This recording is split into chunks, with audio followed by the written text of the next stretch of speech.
మన సంస్కృతికి సాంప్రదాయాలకి ప్రతిరూపం తల్లి. 4 కోట్ల తెలంగాణ ప్రజలు దశాబ్దాల కాలం పాటు పోరాటం చేసి అమరులై సాధించుకున్న తెలంగాణ రాష్ట్రంలో ఈరోజు మన తెలంగాణ తల్లిని ప్రతిష్ఠించుకోవడం మనందరికీ గర్వకారణం. ఈ సందర్భంగా ఉమ్మడి రాష్ట్రంలో సమైక్య పాలనలో ఆనాడు తెలంగాణ సంస్కృతి మీద సాంప్రదాయాల మీద దాడి చేయడమే కాదు, హవయేళన చేస్తూ తెలంగాణ ప్రజల్ని అవమానించిన సందర్భాలు ఎన్నో మనం చూసినాం.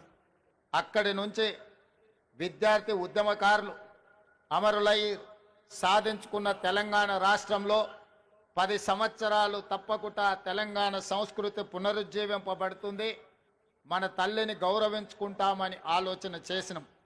కానీ ఒక వ్యక్తి, ఒక కుటుంబం, ఒక రాజకీయ పార్టీ తమ గురించి మాత్రమే ఆలోచన చేసి 4 కోట్ల తెలంగాణ ప్రజల యొక్క ఆకాంక్ష పట్ల నిర్లక్ష్యం వహించడం వల్ల ఈనాడు ప్రజాప్రభుత్వం తెలంగాణ రాష్ట్రంలో ఏర్పడ్డ తర్వాత తెలంగాణ రాష్ట్రంలో తెలంగాణ ప్రజల యొక్క ఆకాంక్ష నెరవేర్చాలన్న ఆలోచనతో నా సహచర మంత్రివర్గ సహచరులందరూ సంపూర్ణమైన సహకారంతో ఈరోజు ఈ కీలకమైన నిర్ణయాలు మనం తీసుకోవడం జరిగింది. మిత్రులారా, ఆనాడు మీకందరికీ తెలుసు, తెలంగాణ రాష్ట్రంలో ఉద్యమం ఉవ్వెత్తున లేచినప్పుడు తెలంగాణ యువకులు ముఖ్యంగా తాము తిరిగే బండి మీదనే కాదు, తమ గుండెలపై టీజీ అని రాసుకొని తాము కట్టెల్లో కాలిన శాశ్వతంగా పచ్చబొట్టు పొడిపించుకున్న టీజీ ప్రజలకు శాశ్వతంగా గుర్తింపు ఉండాలి అని ఆనాడు టీజీ తెలంగాణ యువకులు గుండెల మీద రాయించుకున్నారు. కానీ తెలంగాణ రాష్ట్రం ఏర్పడ్డ తర్వాత ఆనాటి ప్రభుత్వం తెలంగాణ రాష్ట్రం అంటే టీజీ అని కాకుండా టీఎస్ అని నామకరణం చేయడం ద్వారా తెలంగాణ ఉద్యమకారుల ఆకాంక్షను ఆనాటి ప్రభుత్వము నిర్లక్ష్యం చేసింది. అందుకే ప్రజాప్రభుత్వం ఏర్పడిన తర్వాత ఏ ఉద్యమకారులు, ఏ అమరవీరులు తమ గుండెలపై టీజీ అని రాసుకున్నారో ఆ టీజీనే తెలంగాణ రాష్ట్ర ప్రభుత్వం ఆమోదింపజేయడం ద్వారా తెలంగాణ ప్రజల యొక్క ఆకాంక్షను శాశ్వతంగా పదిలపరిచింది. ఇదే కాదు, ఈనాడు ఇక్కడున్న నిరుద్యోగ యువకులు, ఉద్యమకారులు, విద్యార్థులందరికీ తెలుసు. అదే కాదు, ఉస్మానియా యూనివర్సిటీ, కాకతీయ యూనివర్సిటీ గోడల మధ్య మారు మ్రోగుతున్నది ఈ రోజుకు కూడా జయ జయ హే తెలంగాణ జనని జయ కేతనమని. ఆనాడు తెలంగాణ ఉద్యమాన్ని ఉవ్వెత్తున లేపి ఆనాడు ఉద్యమకారులకు స్ఫూర్తినిచ్చి తెలంగాణ రాష్ట్ర సాధనలో ఎంతోమంది కవులు, కళాకారులు గొంతెత్తి పాడిన సందర్భంలో అందరికీ ఆదర్శంగా నిలబడ్డ అందశ్రీ గేయం రాష్ట్ర గీతంగా మార్చుకుంటామని ఉమ్మడి రాష్ట్రంలో సమైక్య పాలనలో మనం ఎన్నోసార్లు చెప్పుకోవడం జరిగింది. 10 సంవత్సరాలు ఎదురు చూసినాం, కానీ ఆనాటి పాలకుల యొక్క ఆలోచన నాకు తెలీదు. ఎందుకో జయ జయ హే తెలంగాణ అనే గీతం రాష్ట్ర గీతంగా అవతరించలేదు.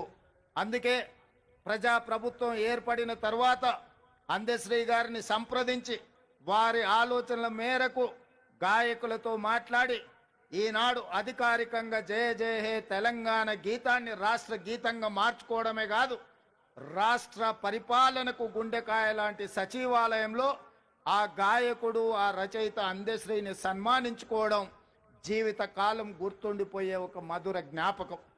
ఇంత గొప్ప అవకాశం, అదేవిధంగా రాష్ట్ర సాధన సమయంలో రాజకీయ పార్టీలు, వ్యక్తులు వాళ్ళ ఆలోచన పరంగా అది ఆలె నరేంద్ర గారు కావచ్చు, విజయ్ శాంతి గారు కావచ్చు, కల్వకుంట్ల చంద్రశేఖరరావు గారు కావచ్చు, లేదా చాలామంది ఉద్యమకారులు ఆయా రాజకీయ పార్టీల యొక్క ఆలోచన, వాళ్ళ విధి విధానాలకు అనుకూలంగా ఆనాడు తెలంగాణ తల్లి ప్రతిమను వారు సృష్టించుకొని ఆయా రాజకీయ పార్టీలు వాటితో ముందుకు కొనసాగినాయి.